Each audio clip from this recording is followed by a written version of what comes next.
Halo guys, kembali lagi di channel Yenda. Di video kali ini saya akan mendongeng alur cerita film Mission Impossible Rogue Nation yang dirilis pada tahun 2015. Disutradarai oleh Christopher McQuarrie dan dibintangi oleh Tom Cruise, Jeremy Renner, Simon Pegg, Rebecca Ferguson, Vic Remus, dan masih banyak aktor keren lainnya. Film ini adalah urutan kelima dari seri film Mission Impossible. Buat kalian yang belum nonton alur cerita film pertama sampai keempat, bisa buka di playlist yang sudah saya buat. Dan gak usah lama-lama, yuk mari kita simak alur ceritanya.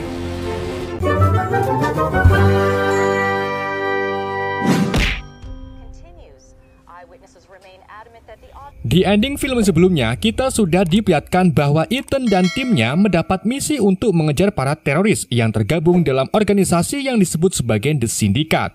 The Syndicate adalah organisasi yang diisi oleh mantan agen rahasia dari berbagai negara dengan identitas baru dan meminta mereka melakukan misi lapangan tanpa pengawasan. Misi mereka adalah menghancurkan tatanan dunia dan menantang sistem pertahanan negara. Intinya, sindikat ini sangat jahat dan sangat susah untuk diselidiki. Maka dari itu, Ethan dan agen IMF lainnya yaitu Benji dan Luther Stickle akan menyelidiki keberadaan sindikat dan menunjukkan kepada agensi di seluruh dunia bahwa sindikat itu benar-benar ada. Dan dari sinilah cerita Mission Impossible bangsa nakal dimulai. Film dibuka di bandara militer Belarusia, di mana agen IMF yaitu Benji dan William Brand melakukan misi penjagatan paket gas sara VX radioaktif yang dikirim oleh sindikat ke Damaskus menggunakan pesawat A400M.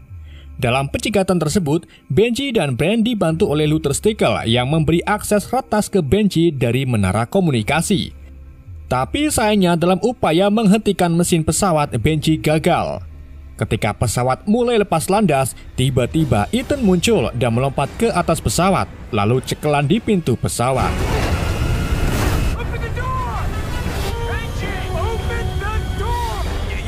Aksi ini menjadi pembukaan film yang sangat menegangkan, di mana dalam aksi itu Tom Cruise benar-benar berpegangan pintu pesawat saat terbang tanpa CGI. Dan Tom melakukannya 6 kali guna mendapatkan akting yang Tom inginkan.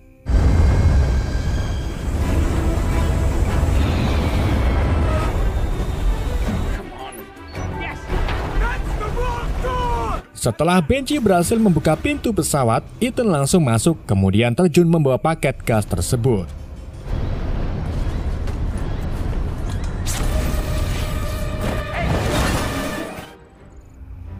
Beberapa hari kemudian, Ethan pergi ke London dan memasuki toko album untuk mencari kaset bajakan dangdut koplo remix jedak-jeduk yang sering diputar di dalam angkot. Saat album itu diputar, ternyata berisi misi Ethan untuk melacak sindikat. Namun di akhir pesan, terungkaplah kalau yang mengirim pesan adalah sindikat itu sendiri. Jadi bukannya menghilang, The Syndicate malah menantang Ethan. Ethan kemudian melihat keluar ruangan di mana pegawai toko dibunuh oleh pria berkacamata. Begitu pula dengan Ethan yang menjadi tak tersadarkan diri setelah pesan itu mengeluarkan asap.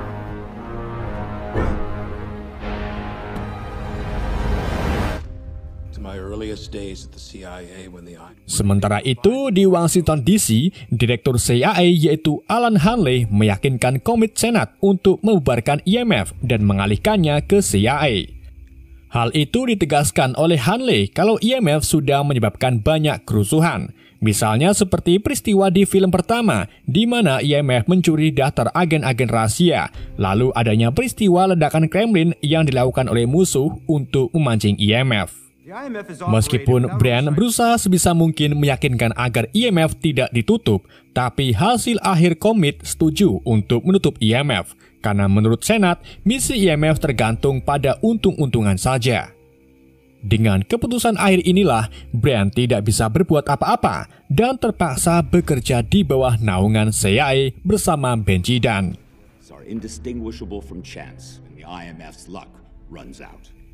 Di sisi lain, Ethan kemudian terbangun dengan keadaan disandra oleh sindikat di ruangan bawah tanah di London. Ia lalu didatangi seorang mata-mata bernama Ilsa Faust yang bekerja untuk sindikat.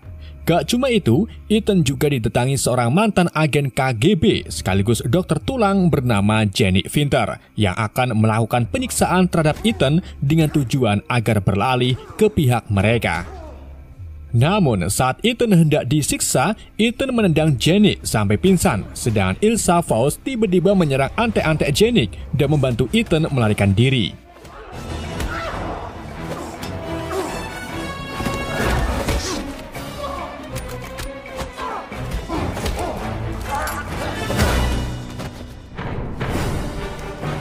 Setelah berhasil lolos, Ethan langsung menghubungi Brand sambil menjelaskan kalau sindikat benar-benar ada. Tapi Brand memberitahu Ethan bahwa IMF sudah dibubarkan. Namun karena sindikat ini sangat berbahaya, Ethan dan Brand pun nekat untuk melakukan misi secara diam-diam. Misi itu berupa penangkapan pria berkacamata yang diduga sebagai pemimpin sindikat.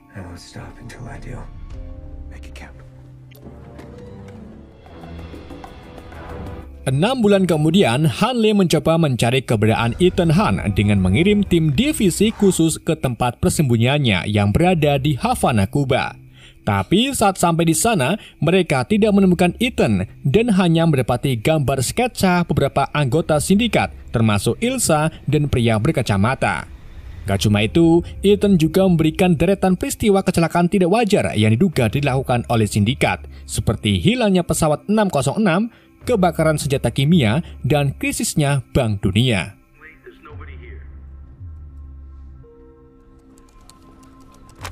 Ethan yang kewalahan bekerja sendirian kemudian mengirim Benji undangan acara opera mini di Vienna, Austria. Singkat cerita, sesampainya di sana, Benji diberi kacamata oleh seseorang yang berisi instruksi dari Ethan untuk mencari pria berkacamata. Sedangkan Ethan diam-diam mengawasi Benji dari kejauhan.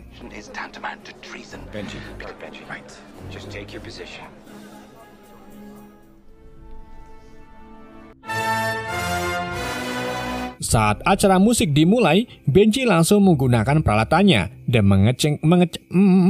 mengecek satu persatu para tamu undangan.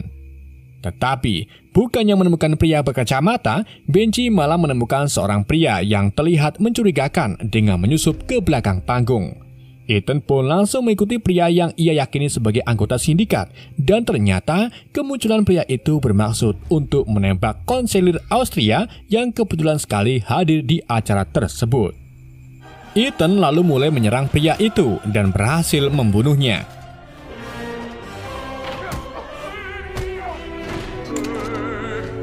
Namun, tak lama kemudian, Ethan tak sengaja melihat Ilsa yang berusaha mungkin membunuh kanselir.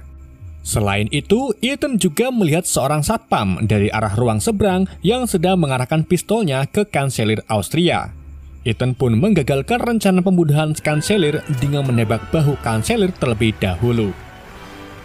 Menyadari ada pihak lain yang membantu kanselir, Ilsa pun menembak satpam yang sedang berkelahi dengan Benji. Setelah itu, ia mencoba pergi dari gedung, tetapi sayangnya para petugas mulai berdatangan yang membuat Ilsa terjebak di dalam gedung. Untung saja, Ethan muncul dan membawa Ilsa keluar melalui atap gedung.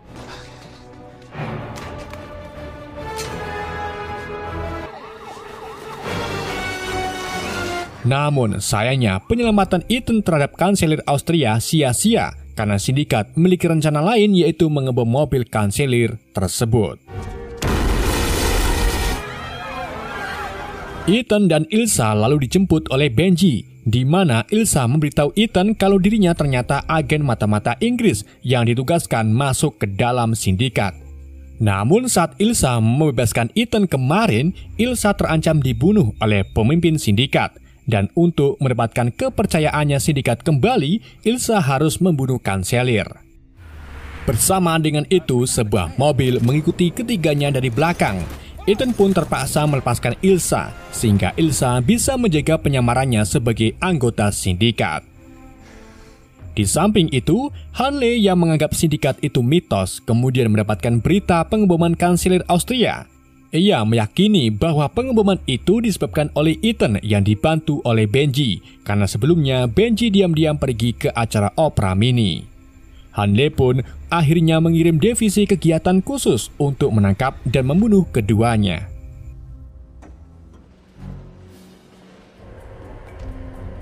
Di sisi lain, Ethan membawa Benji ke tempat persembunyiannya sambil menjelaskan apa yang sebenarnya terjadi. Ethan memberitahu Benji kalau sindikat ini merupakan anti-IMF yang anggotanya dilatih untuk melakukan serangan dan pembunuhan pada pemimpin dunia yang bisa mengakibatkan perang saudara antar negara. Sindikat juga merekrut anggotanya yang terdiri dari mantan mata-mata yang dinyatakan hilang ataupun tewas dengan memalsukan kematian mereka. Dan untuk menangkap sindikat, mereka harus memulainya dengan menemukan Ilsa. Kebetulan sekali sebelum Ilsa pergi, Ilsa memberi Ethan sebuah lipstik yang ternyata berisi data tentang fasilitas keamanan di Maroko. Ethan dan Benji pun berencana pergi ke Maroko untuk menemukan Ilsa di sana. Morocco. Di samping itu, Ilsa menemui kepala sindikat yang ternyata pria berkacamata bernama Solomon Land. Land sangat menyayangkan hasil kerja Ilsa tak memuaskan, berawal dari melepaskan Ethan saat di London dan kali ini gagal menembakkan selir. Namun meskipun begitu, ia memberinya satu kali kesempatan dengan menyuruhnya ke Casablanca, Maroko untuk membobol berangkas data yang dilengkapi keamanan sangat tinggi. Tak hanya itu, Land juga meminta Ilsa untuk menangkap Ethan. Find him, please. I've seen to that. Singkat cerita, Ethan dan Benji akhirnya sampai di Maroko dan bertemu dengan Ilsa di sebuah hotel. Ilsa lalu mulai bercerita tentang identitas Solomon Land dan segala hal yang berhubungan dengan sindikat. Ilsa juga mengungkapkan kalau ia diutus oleh Land untuk mengambil buku besar yang berisi data identitas mata-mata Land, rekan teroris Land, dan juga seluruh anggota sindikat. Lalu, siapa sih yang menciptakan sindikat ini? Apakah Solomon Land atau admin Numonster?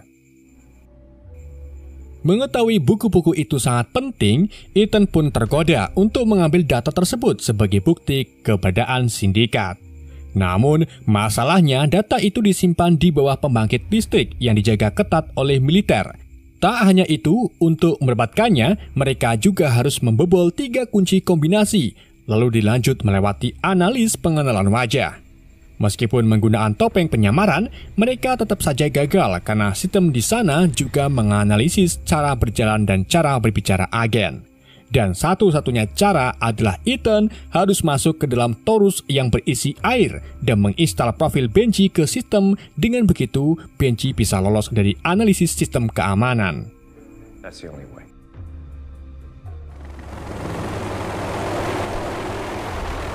Sementara itu di sebelah sana, Brian sengaja menghubungi Luther untuk meminta bantuan menemukan Ethan sebelum CIA menemukannya duluan.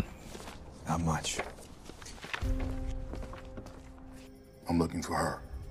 Keduanya lalu mulai mencari petunjuk dari sketsa wajah Land dan Ilsa, sampai akhirnya Luther berhasil melacak keberadaan Ilsa saat di Bandara Casablanca. Turn up at the airport in Casablanca. Keesokan harinya, Ethan, Benji, dan Ilsa memulai tugasnya untuk mengambil data identitas anggota sindikat. Di situ, Benji berhasil masuk ke area fasilitas dan melewati keamanan militer. Sedangkan Ethan serta Ilsa terjun payung dan mendarat di atas fasilitas, lalu masuk melalui atap.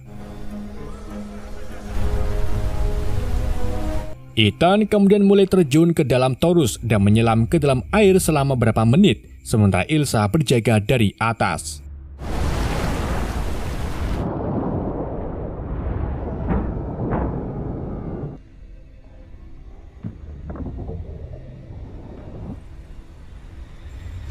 Saat Ethan berhasil menginstal profil Benji tepat waktu, ia kehabisan oksigen dan mulai pingsan. Ilsa yang mulai khawatir pun langsung menyelam menolong Ethan, lalu keluar melalui pintu Palka. Sedang Benji akhirnya berhasil mengambil data sindikatnya. Benji kemudian menemui Ethan yang baru saja tersadar dari mati surinya. Saat Benji menunjukkan file sindikat, Ilsa tiba-tiba menyetrum Benji. Ternyata Ilsa hanya memanfaatkan usaha Benji dan Ethan. Ilsa kemudian melarikan diri begitu saja membawa data tersebut. Tapi di tengah pelariannya, Ilsa dijemput oleh Janik dan anak buah Len yang lain menggunakan motor.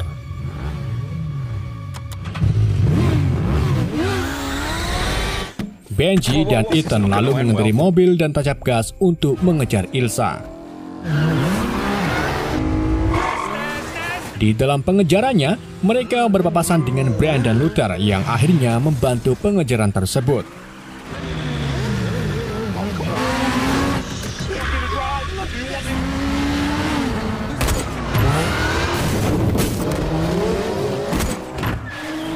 Saat di perjalanannya, Ethan berhasil menjatuhkan beberapa anak buah Len.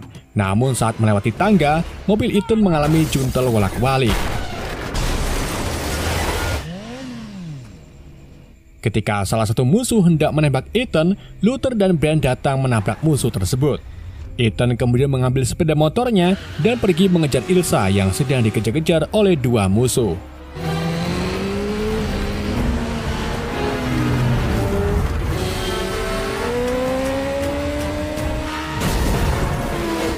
Dalam aksinya ini, Ethan berhasil menjatuhkan dua musuh. Namun saat Ethan hampir mengelabuhi Ilsa, Ilsa tiba-tiba menghadang Ethan di tengah jalan, yang membuat Ethan banting setir dan jatuh ke jalanan. Ilsa lalu melanjutkan perjalanannya dan pergi meninggalkan Ethan begitu saja. Beberapa saat kemudian, Ethan dijemput oleh Benji, Luther, dan Bran. Di sana, Ethan menanyakan Benji apakah Benji menyalin datanya. Benji lalu menunjukkan sebuah flash disk dan menyatakan bahwa dirinya sudah menyalin data sindikat. Hal itu membuat Ethan lega karena seharusnya Ethan tidak harus mengejar Ilsa. Keesokan harinya, Ilsa tidak memberikan data sindikatnya kepada Len dan malah berada di London untuk menemui bosnya yang merupakan kepala agensi M16 bernama Atlee. Ilsa menyerahkan data itu ke Atlee dan menyatakan kalau tugasnya menjadi mata-mata di sindikat sudah selesai. Namun, Atlee menolaknya dan bahkan menghapus isi dari data tersebut secara diam-diam. Atlee terus-terusan memaksa Ilsa agar kembali ke sindikat dan mempelajari semua yang dilakukan oleh sindikat. Bahkan, Atlee juga tak segan-segan menyuruh Ilsa agar membunuh Ethan untuk mengembalikan kepercayaan Len ke Ilsa. Mau tak mau, Ilsa pun akhirnya menuruti perintah Atlee.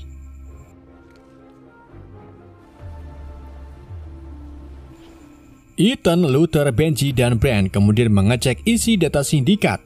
Namun saat dicek ternyata data itu berisi kotak merah yang hanya bisa dibuka oleh Perdana Menteri Inggris. Dan sudah dipastikan bahwa Len memiliki rencana menculik Perdana Menteri Inggris untuk membuka data tersebut. Jadi, mereka pun mencoba menghentikan aksi penculikan itu dengan menemukan Ilsa terlebih dahulu.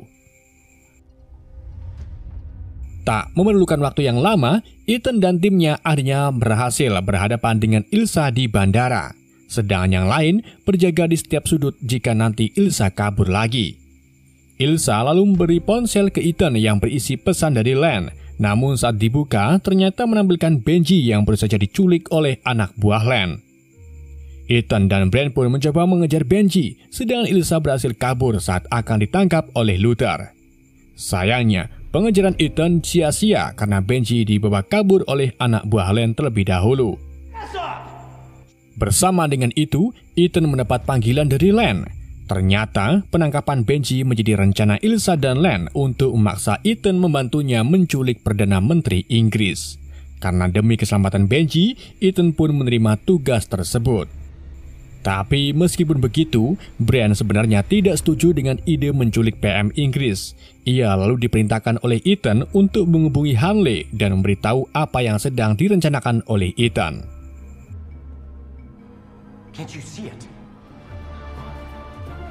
Di malam harinya, Hanley pun sampai di acara lelang amal di Oxford Scene yang tentunya dihadiri orang-orang penting termasuk Perdana Menteri Inggris.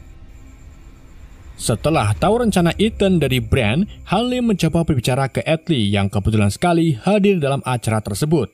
Ia memberitahu Atlee kalau PM Inggris berada dalam bahaya.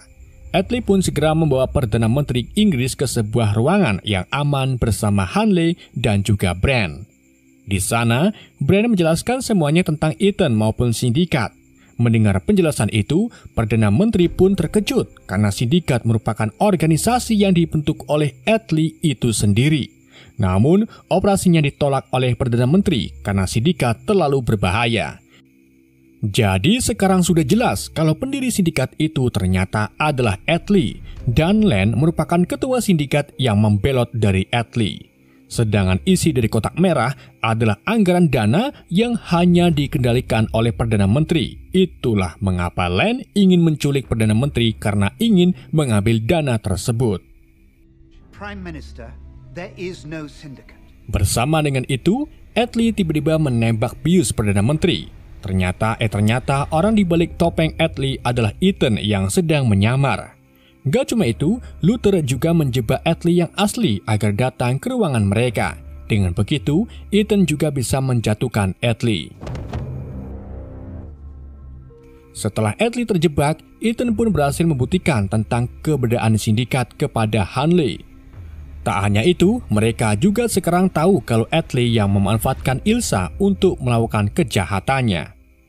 Mereka kemudian menggunakan biometrik Perdana Menteri untuk membuka file kotak merah dan mengirimnya ke Luther.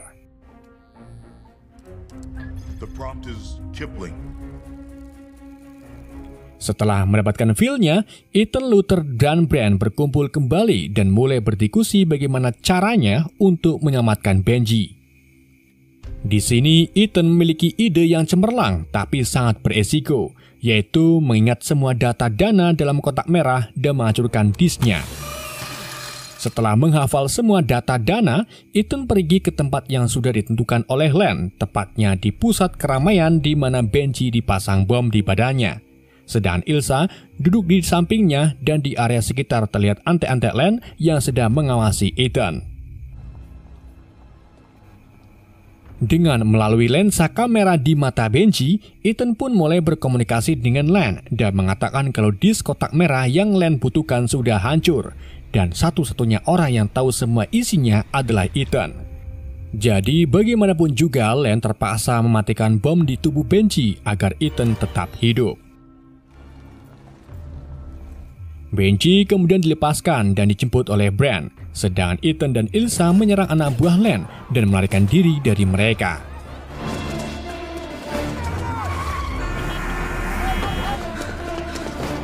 Keduanya lari melewati perkotaan sampai akhirnya Ethan dan Ilsa berpisah untuk melawan antek-antek Len, di mana Ilsa melawan Janik dan berhasil membunuhnya.